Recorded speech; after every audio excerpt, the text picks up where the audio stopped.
dying to say that. All right, good evening, everyone, and welcome to the Community Resilience Partnership meeting. Alan is not able to be with us, so Debbie and Ainsley are both here, and one of the two will lead the meeting for us this evening.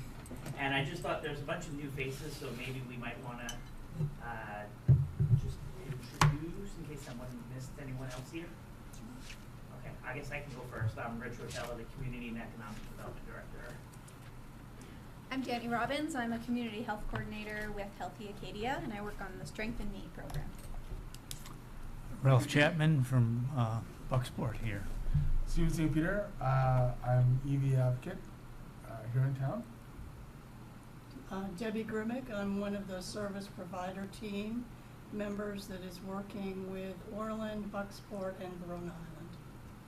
I'm Tracy Hare, and I'm a member of Town Council.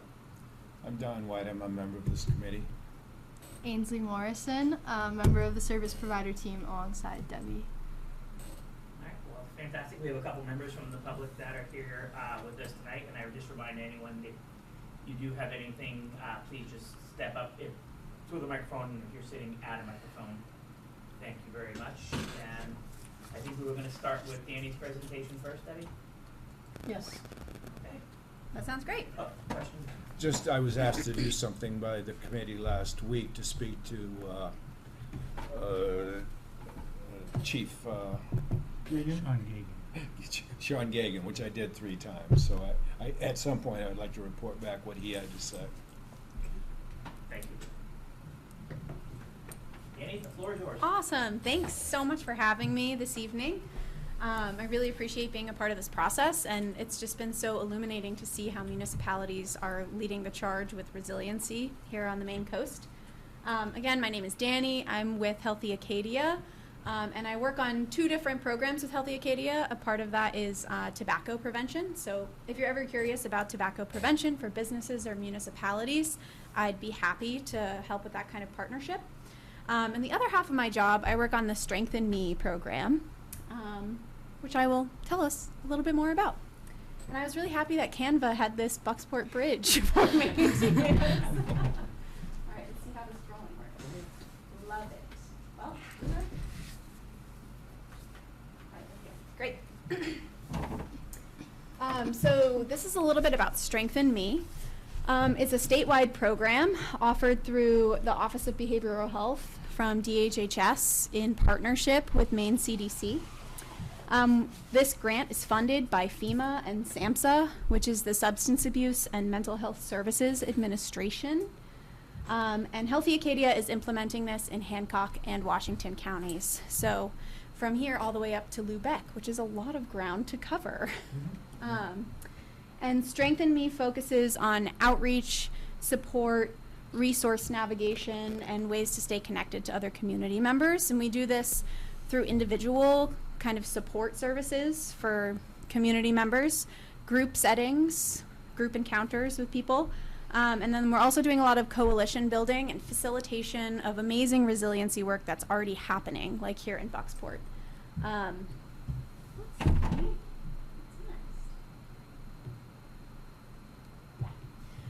I pulled a little bit of information from SAMHSA about the link between mental health and behavioral health and climate change. And I'm sure none of this is brand new information to the folks who sit on this committee. And just to say I really appreciate flagging this as a priority.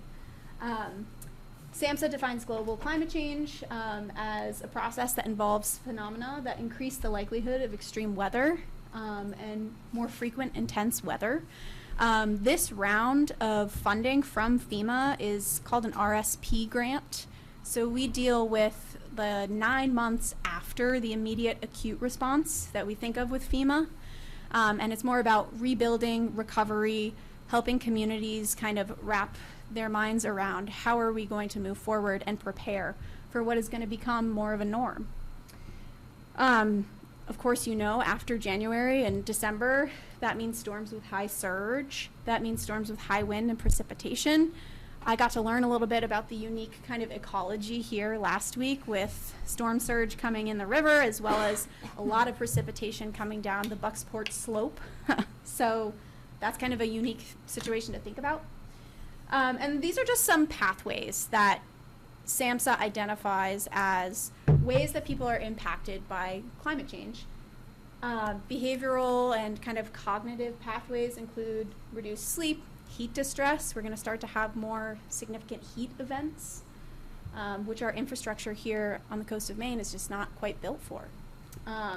Chronic stress, cognitive changes, and even PTSD symptoms. If you were somebody who experienced major loss of property, major loss of a loved one, or an injury, or just major financial loss or loss of livelihood in these storms, it's totally possible that you're having some post-traumatic stress. And people deal with chronic stress in a lot of different ways. That's where we talk about substance use as a part of this picture, or how to like build a, healthier pathways for us to deal with chronic stress as a community. Of course, reduced economic output, increased conflict or violence. If you're interested, this resource from SAMHSA is incredible. It was published this May and has like direct statistical kind of lines drawn between increased violence and conflict, all sorts of risk factors, and literally degrees of global change. Really interesting resource. Interrupted social services. If you were somebody who was receiving recovery services in Hancock County, you might be impacted by severe weather. Of course, housing insecure folks are impacted by severe weather. And our kiddos. If you're somebody who's in school, of course school is impacted, and education is impacted by severe weather and all the services that come along with that. And then we have our environmental determinants, right? How housing and livelihood is impacted. These are probably also numbers you folks have seen from the 2022 Community Health Needs Assessment.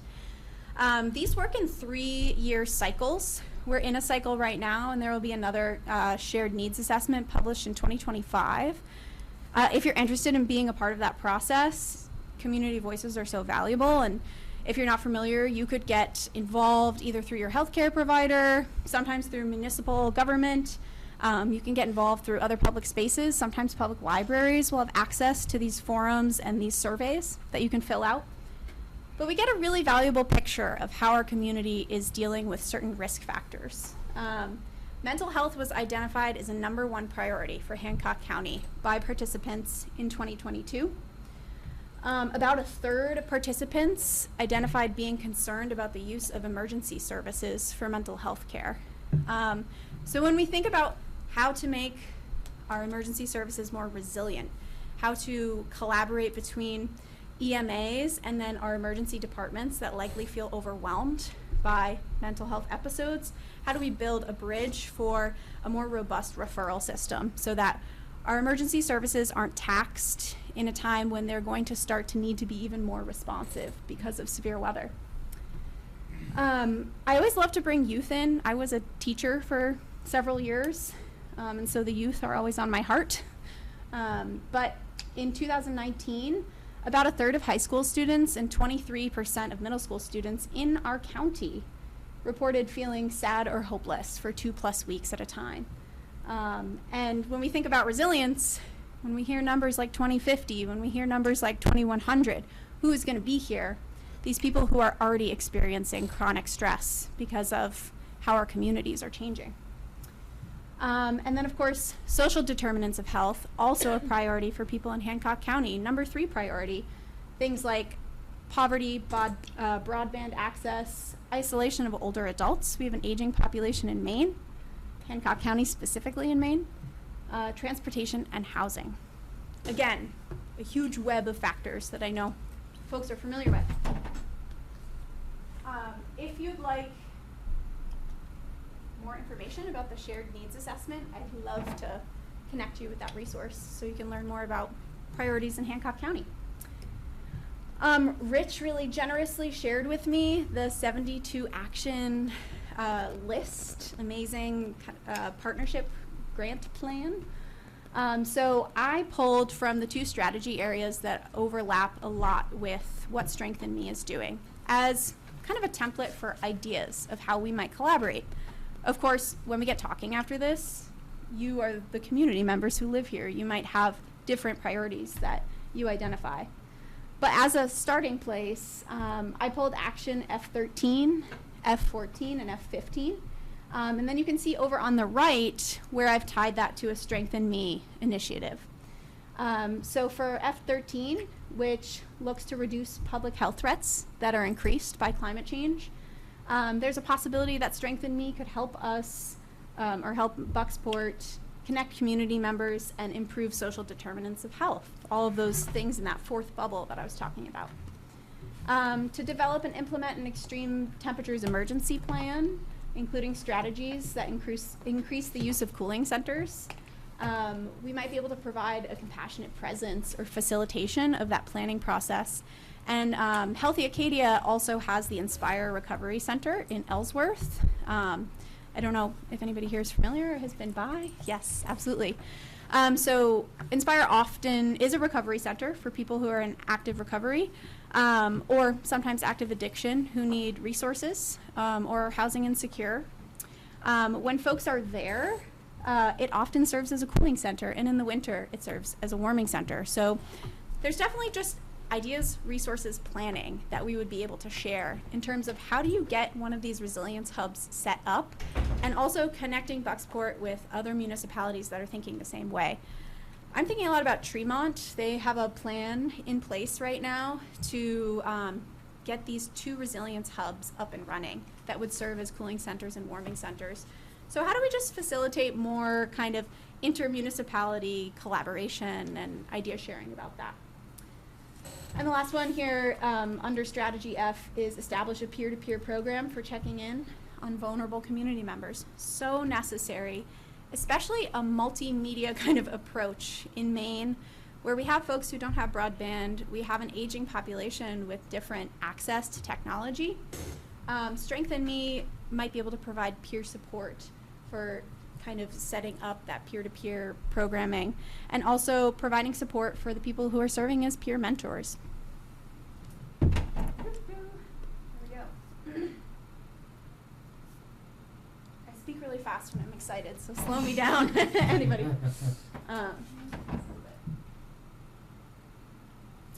Great, and then Strategy H is another area where I think Strengthen Me could really support the resilience actions here. Engage Maine people. Strengthen Me is essentially this kind of PR campaign, a psychoeducational campaign about how we can become more connected and resilient as a community. And so if we can serve in some capacity under Strategy H, engaging populations, that'd be really cool. Action H2 talks about creating climate change education, outreach, and engagement program, focusing on mitigation and adaptation for residents and businesses. A part of Strengthen Me is building curriculums and building group spaces where we might be able to help facilitate some of this education. It's taking a few different forms across the 2 counties, depending on what communities identify as being culturally relevant spaces for their community. In Deer Isle, we're partnering with the high school to bring high school students into their resilience planning process. Students are going to be engaged in an event this fall where they can receive engineering and ecology education to create a plan to rebuild their causeway, which was, of course, really impacted by the January storms. As a part of that process, students are going to receive all sorts of resilience skill building, which will serve their overall mental health and bring them into a process that will affect them in 20 to 30 years. Engaging youth in resilience, clean energy, energy use reduction, more of that youth work that we were talking about. And I'll also take this opportunity to talk about more opportunities for adults to engage. We plan to offer spaces where we'll be using an evidence-based mindfulness program to help people connect with each other, build emotional resilience resources, and kind of do a little bit of peer navigation for each other. Talk about what resources we do have in a community so that we can become more mentally and emotionally resilient. Yes? Healthy Acadia facilitates this, is that correct? Yes. Thank you. Yeah, so the way that this grant works is, I have to say, Strengthen Me is doing this. There are public health organizations across the state that are implementing Strengthen Me. Healthy Acadia will be doing this through so much of the work we already do with navigation for individuals and in-group settings. But there's also an opportunity to build some new programming that, we don't know, it might become a longer-lived part of the organization. Engage populations that are vulnerable to climate impacts and resilience. Engaging populations is our thing. So how do we provide support for chronic stress and opportunities for resilient skill building in spaces where there are vulnerable populations gathering? This one really made me think about Inspire in Ellsworth as kind of a hot spot where we're not seeing people who aren't affected by severe weather. So how could we possibly be a part of how Bucksport considers where vulnerable populations are and how to reach people who haven't yet been a part of this process, who will, because of those social determinants, be impacted by severe weather. And thank you for your question. Yeah. Let's hear from you. It's our turn. Yeah, so we have a choice here how we want to do this because we're a smaller group. We could keep this as a more open conversation if we want to hear from everybody at once, or we could maybe do like a smaller group down here, a smaller group up here, and then report back. But I have 3 questions here. What parts of your community make you feel the most connected and supported in the face of climate change? And are there resources or spaces that help you thrive? I heard so much about a resource last week that really helps this community thrive, and it's right on the other side of those windows. And I know that folks who live here have other spaces that would fall into that category.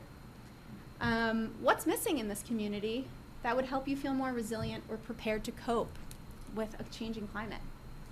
And do you feel that there are voices that have not yet been a part of this conversation, which is a place where I'm really excited to support bringing in voices that we think are missing?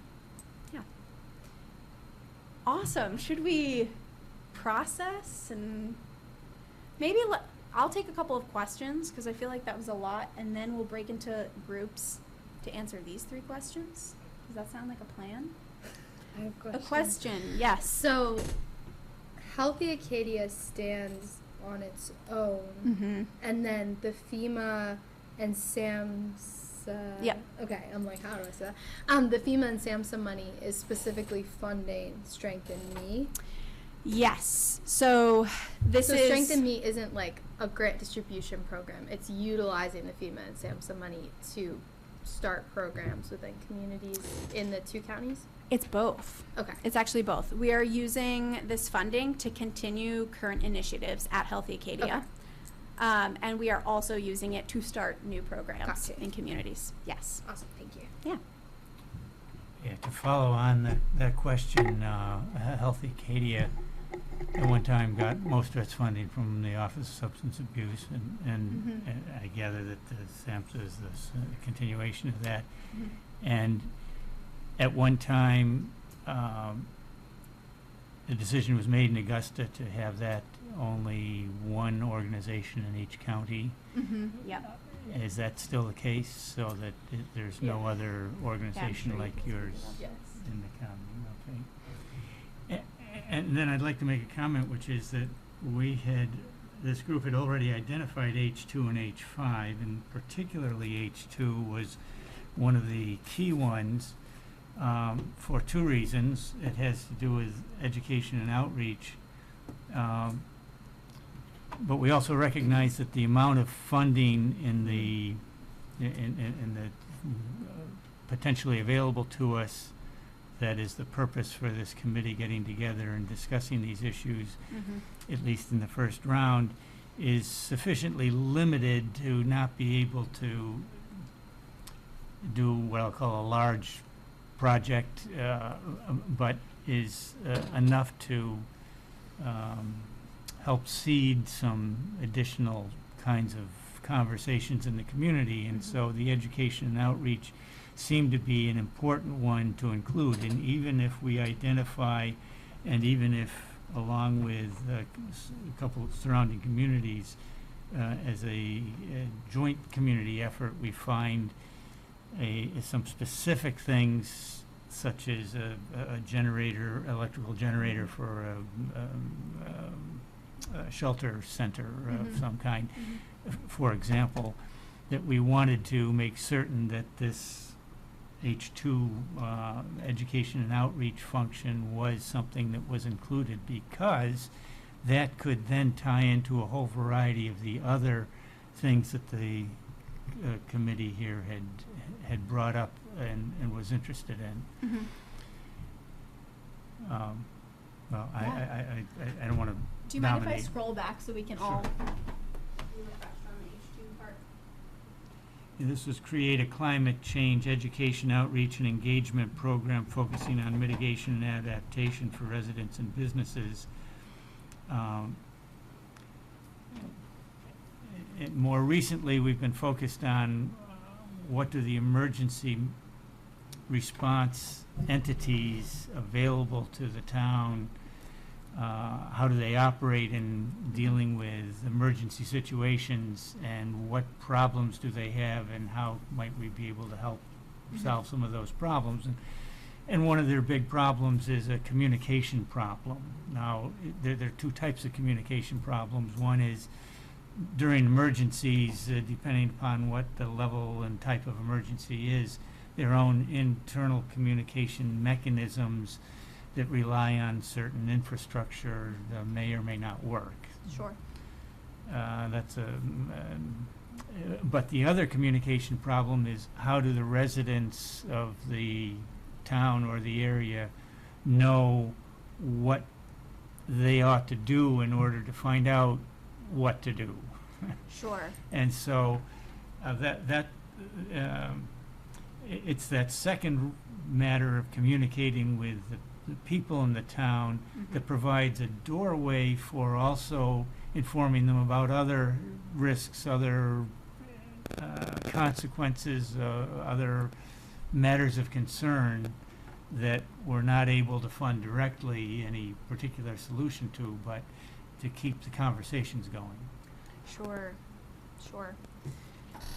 So, and if it's okay for me to kind of Yes. like talk Yeah. back what I'm kind of pulling from that. I think this is something I've heard from a couple other municipalities as well, that there's technologies and resources in place to communicate during an acute disaster. Whether people have access to those communications is kind of like a part B, and an important part B. But what I'm hearing you say is there's also an opportunity in those communications to educate more broadly about all of these sorts of risks. And I guess my answer is just yes, and I'd love to explore that more. There's an ongoing conversation with the Washington County EMA, Lisa Hanscom. Her office has been really collaborative and excited about this, and she's identified almost an identical thing. I loosely know how to get in touch with people when something really bad is happening, and there's so much more contact I'd like to have, and so much more context. And so perhaps there's a capacity for Strengthen Me to be a resource in terms of how do we flesh out those other spaces and those other communications, because you're totally identifying there's so much more to risk communication than just, hey, there's a hurricane on your front step in 48 hours. Does that sound kind of Yes. related? Yeah. Yes. Is Strengthen Me kind of designed in, well, not designed, but is its potential is that we could leverage this resource to enhance the resource that we choose to That's what I was also to going to ask. to move forward with. So say, Yeah. let's just, because I helped you set up your warming center. So Yes. let's just use Oh, that I'm as so an excited. example. Great. So say we did a warming center and a cooling center here. Yep. And we just got the generator for it. I'm just spitballing here. And so we could draw on Strengthen Me for the personnel resource or the technical resource to make that happen. Like Personnel resource for sure. Personnel. Yeah, there are limits to material funding for Sure. kind of Yeah. the generator. No, I wasn't meaning that. Totally, I yeah. was meaning if we set up a shelter and got the generator, would there be a potential to leverage partnership from Healthy Acadia to staff it? or to guide us in how to staff it. That's a really good, definitely the guiding. Yep. That's a really good question. So the other sneaky little thing about this grant is it ends in March. It is a 9-month grant. Got it. And you can imagine from what you heard, that's a lot of work for 9 months.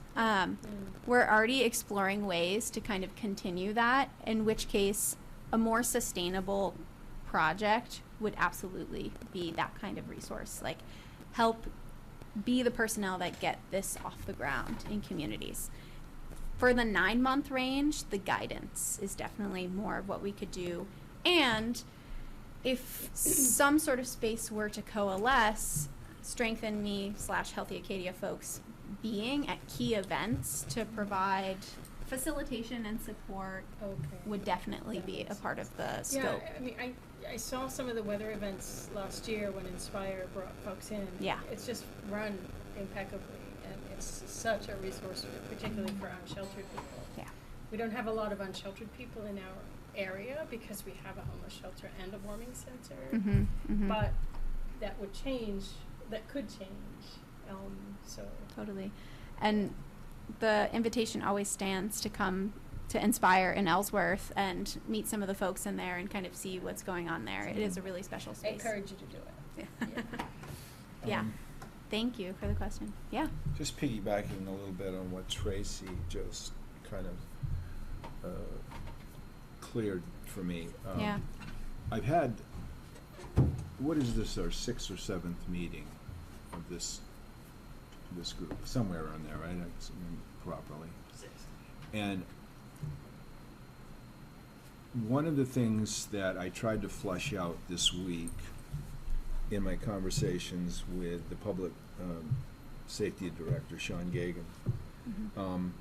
was where are we and what do we need for vulnerable people for our town? He may have, did he kick something to you too, Rich? Did he, of Yes, what, he- some yes, he wanted to generator see stuff? what it was. So what he said was he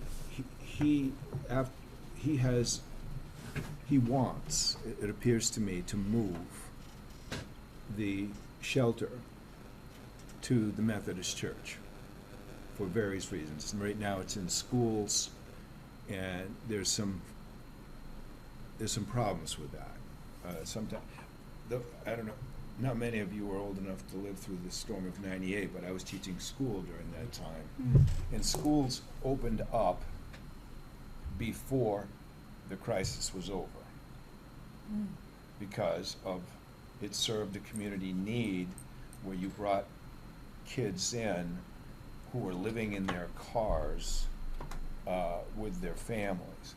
So Sean and Peter Remick, the pastor of the Methodist Church, have been talking about moving into that space. It has a huge kitchen, it's a huge facility, and the pastor of that church, if anybody is aware, knows him, he will be here in times of crisis.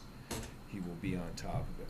So when I asked him what would you need to make that happen, or to make you feel better about that happening, he mentioned about a couple of things. One was the generator that we've kind of done this with, and he came up with a figure of cost. We have, if Bucksport is to go, if we are to do this and write a grant, we've got a $50,000 total possibility.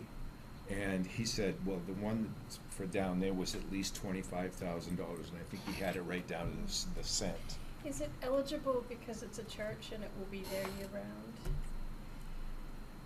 I don't know the specifics about in terms Because of it's a it being federal a center. grant, there's a possibility it may not be eligible year-round at the church for a Oh, like generator. as a If there was a generator purchase for a faith-based building, I'm not Oh, sure I how understand. So federal that's grants. the problem they're running into now, and that's why they're approaching this grant to, or mentioned it to us, was to see if this grant could be the facilitator. because I do know that it on specifically updating like energy efficiency, it references municipal owned buildings, at least in the eligible actions. But I'm not I'm not sure if you know Which would anything be about why that. schools fall under that Right, category. exactly. And it also mentions like collaboration with schools. Yeah. I haven't read anything that refers to the eligibility of faith-based spaces. Yeah, I'm not sure. I also wonder if some faith-based spaces, due to their not being owned by the municipality, might not be up to code with accessibility in some ways that schools usually are. Have to be. And so that might be another thing that you run into with federal funding. Apparently, they've been working on this, or at least Yeah. discussing this for a while. Yeah. Yeah. And I have faith that Public Service Director Gig and Peter Remick are aware of some of the issues around that. Mhm. I just know these two men, and Yeah. and I It's more the funding source. I would wonder if, in time of a crisis, if it's not, it becomes a community Yeah. shelter. It is not a church A at faith, that point. right. Yeah. I mean, I Mhm. think if it's established within some kind of emergency management or emergency response plan, that's the designated community center Yeah. and is up to code, ADA Mhm. accessible, etc. That's one thing if that's like specifically written into a plan. In terms of like, because I totally understand what you're saying, like in times of crisis it's a community center. It's not like faith driven necessarily, but I would think that there would have to be some kind of Like explicit right language. statement Yeah. and language Yeah. around how it's run, how it's updated, maintained, that would allow it to fall under municipal control in some capacity, especially for those emergency management resources. Hmm. Was there a second part of that question, Deshaun? He talked about the definite need for a backup generator for that facility. Mm. 25,000 and For change. the current facility? Yes, Okay. for the current facility to act as an emergency shelter, which would cover all the needs that he foresaw. He also talked about some updates in the computer system at the Public Safety Building upstairs that would become a coordination center. That's the way I understood it. A couple of different ends and a couple of different screens. Mhm. And I asked him if he would work on developing even more. Could he come together with a package that might even, I mean, this is probably half of what the grant may turn out to be if we're fortunate enough to get it. And he said he would work on, if something, to make it a more comprehensive package.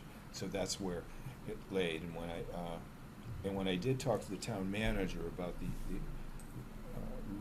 in times of crisis like that, to reaching out to vulnerable people, to reaching out like that, she seemed to be quite confident that there was in place right now a reasonable, where they knew where the most vulnerable people were and knew how to get to them. Maybe you would have more information about that than I would, Reg, but that's Tracy would have more information than Yeah. that. that's true. Thank you. Yeah. My apologies, Volleyball. Tracy. No, I mean, not in my council hat, but she's right. At least in weather events and with the minus 45, we had a couple, was that just last year? We have a group, and this goes back to what you're saying about making it education, what's available to you. Right. But we had a fairly coordinated system to reach out to people that public safety at that time were doing the wellness checks, and then with the homeless service center we were coordinating with public safety on who might be outside where, and code enforcement had some input on who's living in a place that may not withstand this kind of thing. At this point it was temperature, and nobody slept outside that night that we're aware of. We brought everyone in that we knew. It was probably nothing compared to your numbers. It was probably like 3 people sleeping in tents across Bucksport. Public safety checked in on vulnerable older people. Bucksport Bay Healthy Communities Coalition plays a role with older adults. So we had, and I think Sue started that meeting. It meets once a month. Public Safety, the Health Center, a few other nonprofits are at the table. Mm. Sometimes they discuss opioid challenges if we experience those. Sometimes we discuss weather events. It started with COVID. We were trying to figure out how to figure out COVID. So she's right, it exists. I think so far it's run really well, but I don't know if Joe Public knows that exists and how to access. It's more relying on the providers reaching out to the community rather than the other way around. I That- wonder if this might be a good time to take a quick look at the social vulnerability index that we Yeah. talked about. Is that what Alan said? Yes. Yes. Yes, Yeah. okay, I can find that. And I missed a member, Emily Fitzgerald was the other member of the committee, though, Oh, yeah. so that makes sense.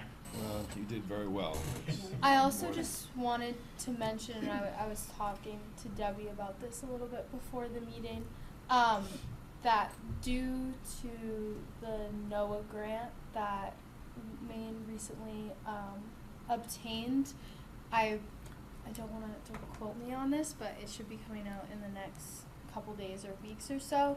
The plan is for the Community Resilience Partnership in terms of funding, that towns will now be eligible for $75,000 instead of $50,000, and that will be a permanent change, because they've set aside about $8 million for this upcoming grant application round. I don't know what that means for if towns are collaborating. I don't know if it's still 125, but I do know that for individual communities, the plan is for it to be 75. Great. It's just something to consider in terms of allocating funding. Just to kind of give you a little bit of background, thank you, Rich, for operating that. A senior lecturer at Bowdoin College that I'm sure She's my advisor. Ansley knows well, I love her.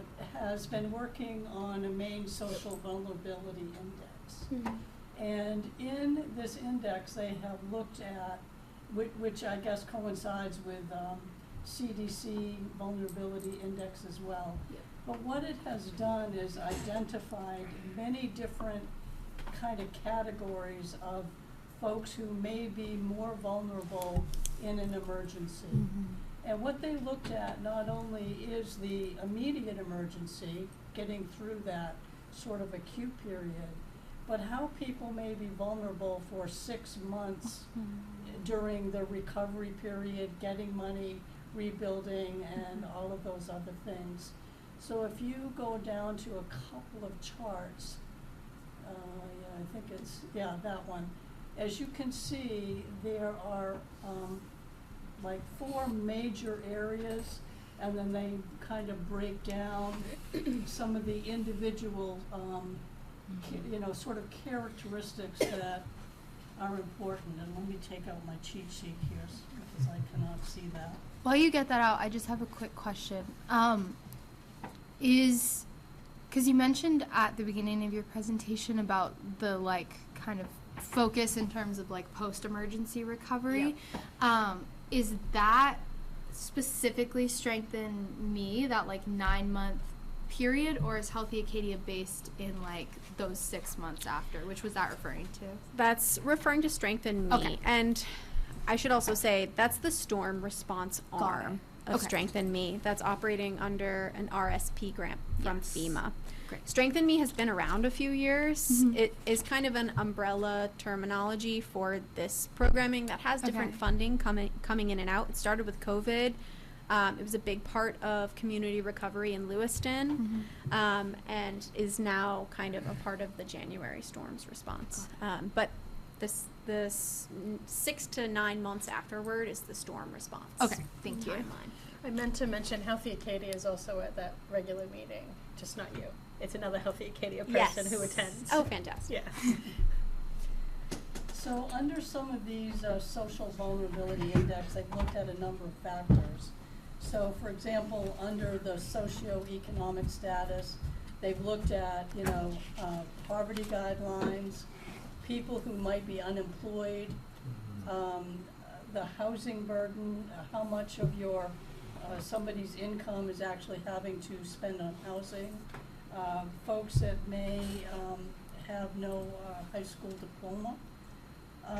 For other household characteristics, 65 years and older, 65 years and older and living alone, persons 17 and younger, and civilians with disabilities, and also in some cases less proficiency with the English language.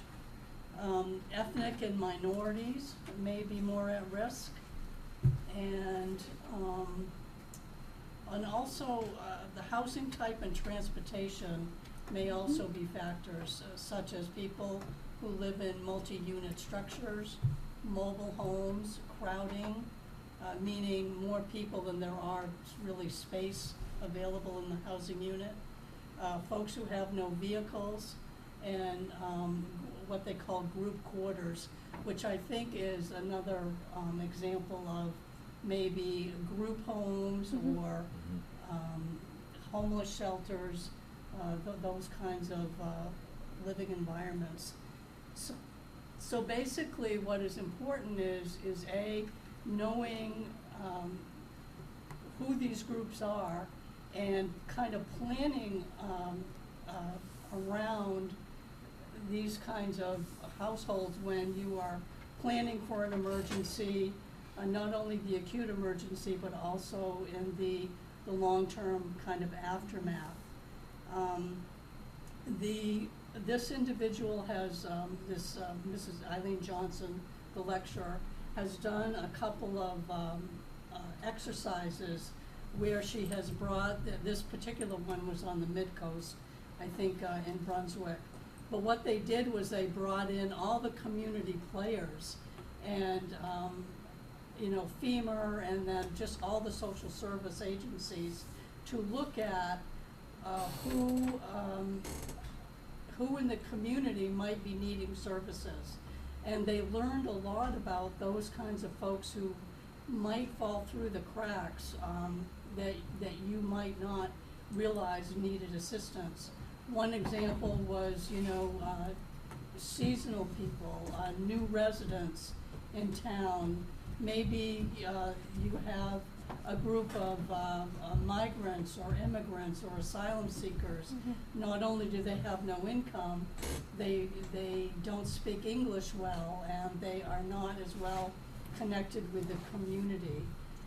So I think in the state of Maine also there are, you know, a couple of really critical things. For example, we have the most elderly population in the whole country. We know that they are vulnerable. We have an economic sector that is very much reliant on natural resources. So we have a lot of people who are employed, like fishing and those kinds of things. When those kinds of industries are severely impacted by weather, then you have a group who are without resources, perhaps. And these are some of the things that you may not typically think of when you're doing the outreach program. One of the things we wondered if it might be, you know, something to think about is whether we would want to do a similar kind of tabletop exercise that encompasses, you know, reaching or kind of a communication plan, but making sure that the communication plan is really comprehensive and reaching out to those folks that just may not necessarily be on your radar, but in broadening your concept of who may be at risk, we can ensure to include all of those folks in any kind of emergency planning. So I just kind of throw that out there as a real quick example of some of the work that's been done around social vulnerability and risk assessments and resilience. Is there any more? That's pretty much all I wanted to talk about. It really goes into details about some of the planning of the tabletop exercise. This person's, Eileen Johnson, has a great experience in working in the community and doing actual community resource research, and using that to enhance what the community is able to deliver to people. And I will share both of these documents, this one from Alan and the one from Danny. Are we good with this one from right I'm here? fine, yeah. Okay. So, I don't wanna hold back on what Danny had started and the 3 questions she had asked. So, based off the time, we have roughly 13 minutes, and I'm not talking in the microphone. So, we do have a hard stop time at 6:30. So there's one or two things. We can get started and maybe do it all as a group, or I can assign it as homework. I say we do it as a group, cause Yeah. I wanna do it. I will also say, like, What do you think? if the conversation needs to go somewhere else, like, don't feel like. these I are just not the- forgotten about your questions. Yeah. I forgot they were on the Yeah, table. and thank you so much for sharing. That's an incredible resource. Thank you. Yeah, it makes me think a lot about, there's some amazing work happening with Sunrise County Economic Council up in Washington County, and I would be willing to bet that that resource is like a point of alignment between Yes. this work Yeah. and what they're doing. I'm going to visit them next week. Great. I don't know much about them at all, so I'll I check just in. met with Tora That's- Johnson and Tanya Okay, great. and Sorry, Charles. I worked with Tora very You closely did? on- Okay. um, Amazing. Yeah, we worked on psychological resilience for the Fantastic. Maine Climate Council. So Interesting. Yes. I'm just learning. she's a wealth of knowledge and experience on this Amazing. topic. So yeah. She was just telling, talk about like identifying socially vulnerable populations and going to them where Yeah. they are. She was just telling me about an SCEC collaboration. I'd have to remember the organization. I think it's Northern Occupational Safety and Risk something. I can find it and send it out. Cool. But they've been collaborating with a local healthcare provider to go to folks who are on the working waterfront and provide health navigation and screening resources at the site of their work.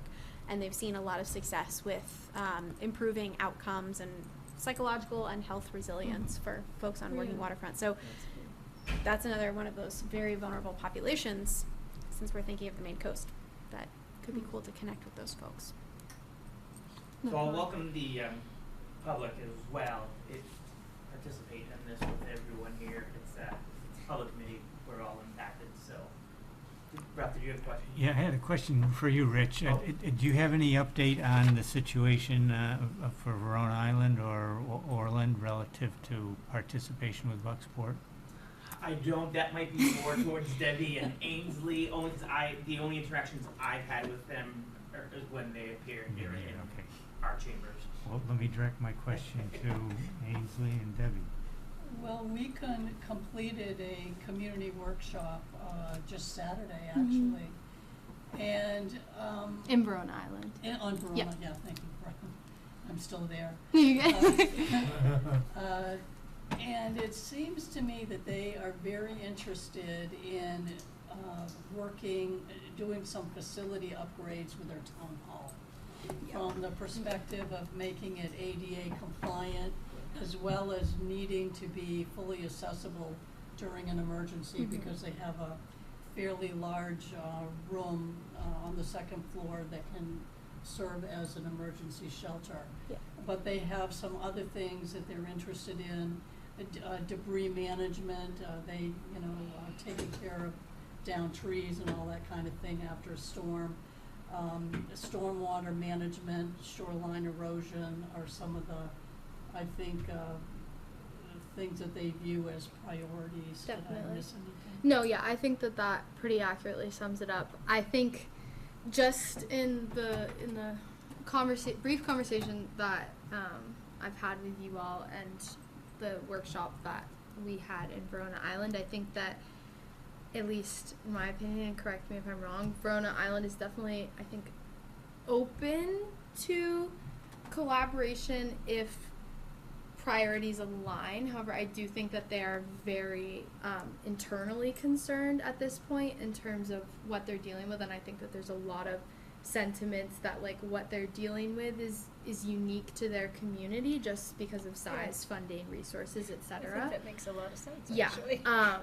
And so I think also, because I think that on this committee, there's been a lot of response specifically to the educational outreach aspect, the campaign aspect, the psychoeducational aspect. That's not something that I've heard as much from that community. I think they're more focused on like pragmatically and logistically how can they best update what they currently have and update their resources without upping any tax dollars. So they're a little bit more focused, I think, on energy efficiency, emergency management in terms of materials, debris, hazard mitigation, and less so on some of that community building aspect. I think that they feel like as a community they're already very connected, just again due to size and relationship and everything. So slightly different priority, but I think that have expressed that they're open to collaboration as long as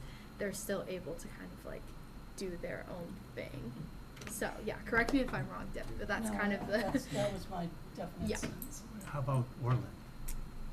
Orland definitely I think seems a little bit more open to collaboration. I think that at least in our community workshop with them, which was a while ago now, they definitely were also concerned about psychological impacts, community connections. I know the communications in times of emergency was something that they also brought up, so that could definitely align. I think that, in my opinion, their priorities align a little bit more with Bucksports at this point than Verona Island do.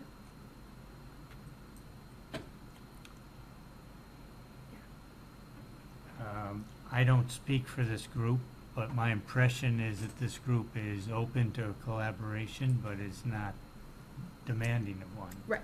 And Right. That is something we have not Yeah. pinned down, Ralph. Yeah.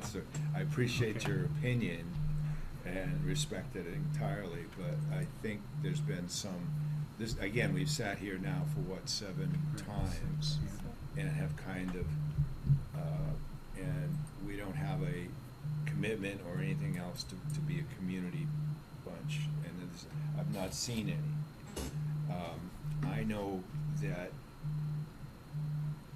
Bucksport has shown up and has done its thing to get to this place, and I think unless something changed very quickly, the needs of Bucksport are somewhat identified a bit. Have been somewhat identified, and to now throw that into a whole different agenda for me would be a little confusing, perhaps, unless it was moved very quickly. And I think Bucksport, we've been sitting here and we've identified a few things, and we've had some community people talk about some of the tangible things that it could use, i.e. my example of public safety. So I think that's where me as a single member of the community, I will speak for myself, that's where I am.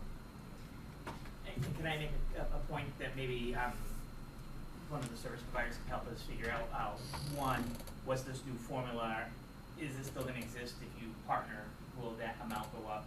I'm also unclear about that at this time. It should be, more information should be released about that in the coming days or weeks, because I know the grant round officially opens like September 15th, I want to say. So the press release is already drafted in terms of the funding. I'm not sure when exactly it's coming out. That's as of yesterday this has been decided, so still a relatively fresh decision. I also, just going back to what you just said, I will say that H2, which I feel like we've talked a lot about today, was not, at least in the top, 5 priorities for Verona Island. I would say they're more focused on, F2 and F4, which refer to management plans, and then some in G. B or G in terms of like energy efficiency and updating municipal buildings. I'm having a hard time thinking back to Verona Island what their kind of like top like community eligible actions were, but it sounds like in your presentation and experience and also in these conversations, there's a lot of opportunity to tap into that communication, education, and campaign aspect, specifically when how it relates to public safety and making sure that all community members have access to knowing what's going on and when and the resources that they have available, which, as I just mentioned, wasn't something that was as brought up in other towns. So. In the collaboration part, does all of it have to match? Do their top 5 have to match our top 5? Can you have similar? Our public safety responds to Orland. Our public safety responds to Verona. So if updating our information with their information helps here as well, does that constitute a partnership? You've written a grant or two. But I'm not counting it. That's an interesting It's a point. good question, yeah. Yeah. Well, and there's another connection, which is the school. The school represents a very easy and efficient communication mechanism, which Right. is you can send information home with the kids. Now, that doesn't get to families that, or people who don't have kids in the school, but it certainly gets to a large segment of the population. And since the school has students from these surrounding communities, whatever information is able to be dispensed through the school system is going to get to the others as well.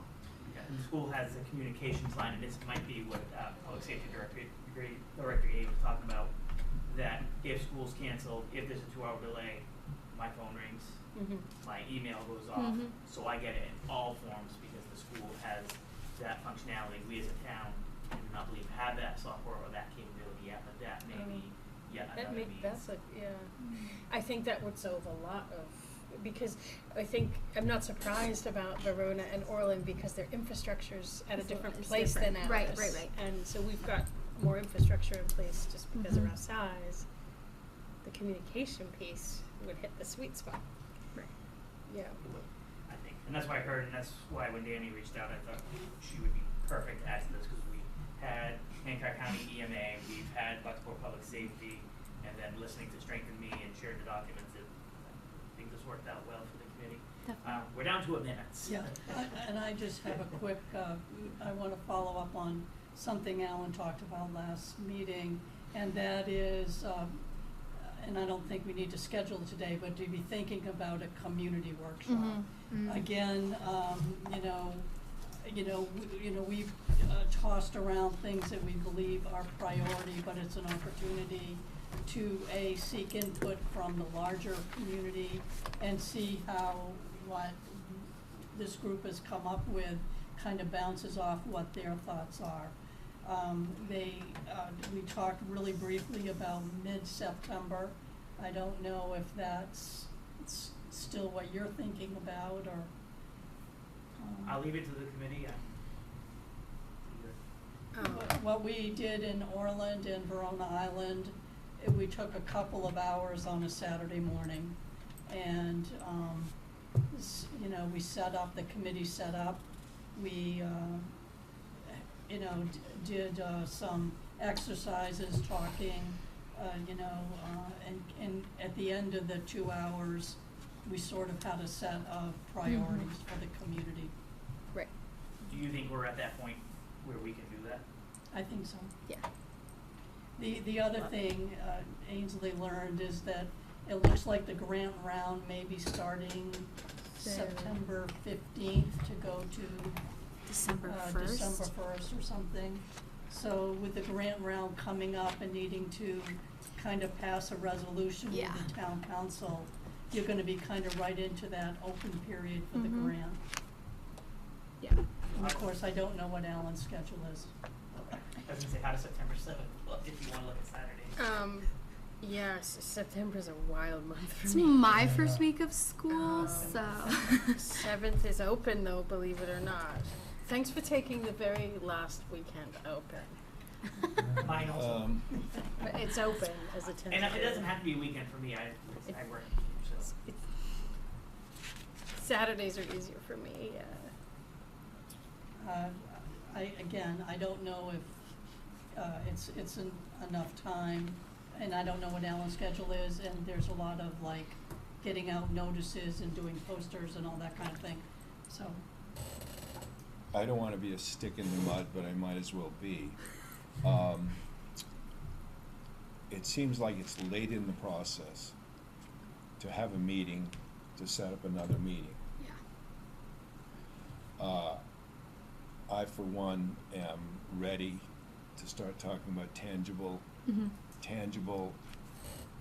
support for Bucksport. That's where I am. But I am one member of it. But a meeting to talk about what we've been meeting about is just, that idea is rough for me. That's how I feel about it. Because we now will get other agendas coming in, and it's I will like, say that holding the community workshop is an aspect that I believe is required of completing the process. if Bucksport chose to go it alone, it would be that way, having a community Yes. meeting? Yes. Of inviting other towns? No, you don't No, have no, to, no, it's no. just Oh, for just- yeah, Bucksport, okay, yes. Okay, Yeah. yeah. well, Sort of like the one we just had last week for the other Sure, resiliency grant. sure. Right, so that is something that we do have to complete. I agree that at this stage, you've definitely met met more than all of the other towns have, and I think that it would be time based on, I think that there's some consensus built across the committee to have that community workshop, especially with the timeline of the grant application opening. So to get that scheduled sooner rather than later would definitely be my recommendation. Debbie, will you have Alan throw some dates that's available for you guys? Obviously, we need you here to guide us through Mhm. that community partnership, and then I'll make sure that everything gets in the paper online where it needs to go to be committed. Sent Who out. is to be invited to this meeting? It's Bucksport. It's public notice. Yeah. Yeah. Bucksport Community Meeting? Yes. Okay. And if we want, if the committee, we can host it somewhere other than here as well. If you guys think that might be better. Sure. But you're thinking September 7th looks like a day that might be good? Is that what I'm hearing? Is that September 28th absolutely is one day that does not work for me. Oh. Other than that, I can make it work. the grant period opens September 15th, correct? And ends in December. To my knowledge, I know that it closes on December 1st, I believe. Is it smart to get these grants in earlier than later? Doesn't matter. I mean, I think the doesn't sooner matter. that we have the community workshop, the better, just in terms of moving forward with the resolution and approval and process. But, yeah. When you hear from the gentleman, I can do the 7th or the 14th. I do it. I know I for sure can't do the 7th, but I don't know how that factors into anything. I'm not available the 7th, but that's immaterial. So it sounds like the 14th maybe have 1, 2, 3 so far. Can you do the 14th? Let me think. Yes, I think so. Are you coming? Sure, I And can do this- the I'm 14th. Happy to be invited. You're back. invited now. I would love to. Yeah, I Can you do. do the 14th? Can't do the 7th. Can you? And this meeting yeah. this meeting would be facilitated by whom? These By guys. And I me. think- By me. I feel like it should be here because the last one didn't fill the room. What do you think? And I'm very optimistic. I want Okay. stop here. We got and have about 55 20 Alright. people for our last two. We had 18 to 20 Yeah. at our last. Oh. Mhm. My goal is to really fill things up, but I'm just trying to be realistic. I mean, I know I got the sports schedule on my calendar. My kids play, so Mhm. there's nothing going on the 14th. I mean, the sooner that we do It looks pin like down most a of us date, can do yeah. the 14th if And we can we'll do send it out here. an email, yeah. And what will the subject matter be? So how we've led the other two is that it's marketed or sent to everybody as it's it's a community workshop that will be discussing community and climate resilience in relation to this grant application. People will come. We lead them through a couple active listening exercises and considering resources and spaces in the community that are important and people want to save and preserve. And then we kind of will move forward into that workshop with a somewhat condensed list of what the committee's priorities are, and we won't say like those are the only things that we can talk about in that community discussion, but it will kind of act as a guideline for, okay, this is, the committee has been meeting for an extended amount of time now, these are their priorities, and that can help guide the discussion. And then the community will either be like, yes, it sounds like their opinions, concerns, priorities align with what the committee has identified, and then that'll give us a little bit more like solid foundation to move forward in identifying what we really want to put in the resolution. Or they'll be like, actually we're more concerned about this, that, and the other thing, and then that involves a little bit more back to the drawing board.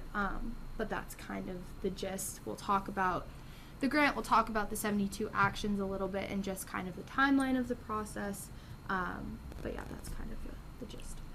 And are we thinking about the morning, like 9 to 11 or something like that? Any of Does that that time work can work. with you? I guess my only concern is, I'm not sure, I don't wanna speak for Dawn, but should we have done this sooner in the process? Yes. I feel like we're gonna be right back at this That's, horrible beginning.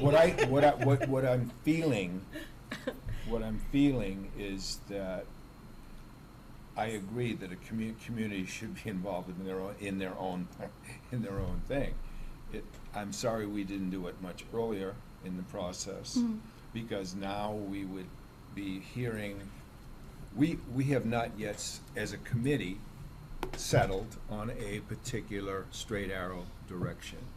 Have we narrowed it down to about 3 to 5? I obviously haven't been present for the past few meetings. I think the generator has been mentioned every Like meeting. H2, the I think energy F2 has efficiency. been since the Okay. very beginning, which is why we had And how- Sean and Andrew and Danny. Because that's the emergent. F2 is the storm debris management. Nope, that's the F2 is- communication, I think, right? H2, I'm sorry. Oh yeah. Okay. H2, Yeah. that's the communication piece. The how do we get to the most vulnerable Mhm. people? with Populations. Communications. Yep. And that's what I think Sean was talking about this week with me, just Yeah. how do we get a crack out that, okay. So is this maybe something we can lead towards, we don't wanna speak for everyone, but you know what I mean? Lean towards this is what the committee's Yes, done, absolutely. So I will and- say that yes, it is open for committee or community input. At the same time, ultimately it comes down to this committee to what resolution is passed. We have to hold the workshop to course, get of community course. input. However, it can be guided in a way it where is for- these are the priorities that are identified. It I think is- that would help. Yep. It is for the And that's- committee and that's to what we did for listen the past two. to the community Yep. and perhaps act on that. Yeah. The committee itself has the responsibility Yes. for coming up with whatever Yeah. we're gonna Mhm. do. Sort of and present. give it to the council. Yeah. Yes. Yeah. Yep. Okay. That's how I see it. Yeah, you're not reopening the entire process to start again, and I do have a feeling that I feel like the committee is pretty representative of various, priorities throughout the community. I don't think that you're going to run into a ton of resistance from the community, especially because we will kind of be throwing a lot of information at them, and I think if anything, it's really just an opportunity for them to kind of reinforce that their concerns align with your concerns. Yeah. Is how I think it'll go. Yep. What is it, 14? Tentative. Tentatively, As long yes. as that works with our service providers. Where's a place? We haven't identified a place. Here. Why don't we do it here? Okay. You were at the last one, I think you were at the last one that we just had last week. I expected a lot more, cause I did a lot of Yeah. advertising. Okay. I was here. All right. And I mean, as soon as we get the date narrowed down, I'll put together a release, and Debbie will do her thing, and we'll get it out there. Thank you. I just want to say thank you so much for Thank hosting. you. And Strength in Me is kind of like this amorphous blob right now, but there's a lot of stuff in there that as stuff comes up, let me know, because I might be able to say yes, I could support that, or let's find the right person to walk hand in hand with you on that. And I have some materials here if you're interested. So thank you. Well, thank you, everybody. We'll go with the 14th. And I'll share these. These will be in the Google Drive. I'll also share, download them, and send them to your email directly, and maybe just respond to Danny. You can take time to answer those. Just put that together for us. And if there's any hiccup with Alan's schedule, I'll let you know immediately. Thank you. Thank you. All right, thank you, everyone.